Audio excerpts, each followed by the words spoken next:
জাতিগত বিদ্বেষ ছড়াতে হিন্দু মুসলিম উভয় সম্প্রদায়ের কিছু বখাটে যুবক সামাজিক মাধ্যমকে ব্যবহার করে উভয় সম্প্রদায়ের ধর্মগুরু এবং ধর্মগ্রন্থ নিয়ে কুরুচিকর মন্তব্য করে নিজের ধর্মকে বড় করে অন্য ধর্মকে ব্যঙ্গ ও ছোট করায় আইনি জটিলতার শিকার হচ্ছেন।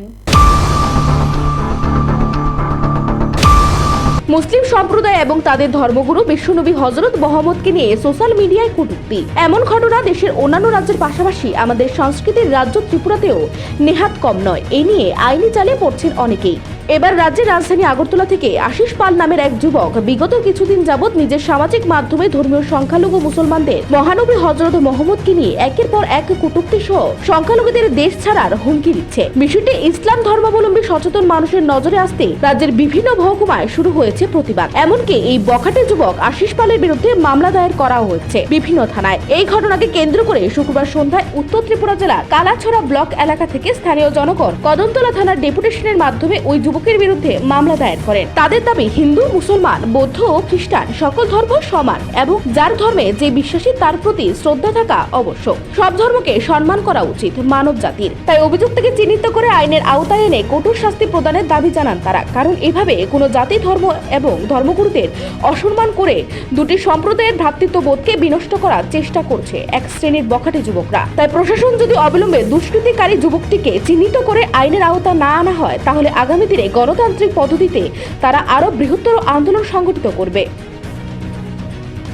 পাশাপাশি আপনারাও নিশ্চয়ই জানেন, অবগত আছেন, কিছুদিন থেকে আগরতলা আশিস পাল নামে একজন যুবক আমাদের বিশ্বনবী দু জাহানের মালিক, গড অফ মেসেঞ্জার আমাদের নবীকে নিয়ে কুরুচিত মন্তব্য, খারাপ মন্তব্য করছে, যেটা আমরা মেনে নিতে পারছি না।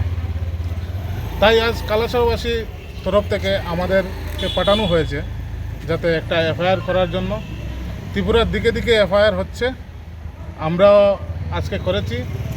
আর এটা আমরা প্রশাসন এবং সরকারকে আমরা একটা মেসেজ দিতে চাই, যেটা আমাদের এটা যাতে সঠিক তদন্ত সহকারে ওর বিচার করা হয়, না হলে আমরা পরবর্তী সময় দীর্ঘতম আন্দোলনে রাস্তায় নামবো। আমরা পুলিশ আশ্বস্ত করেছেন আমাদের, এটা দেখবেন।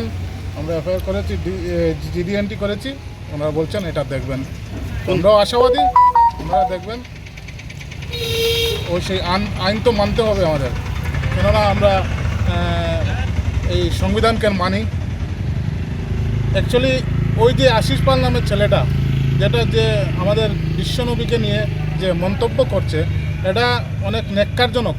আসলে সে ওর ধর্মগ্রন্থ মানে স্টাডি করছে না।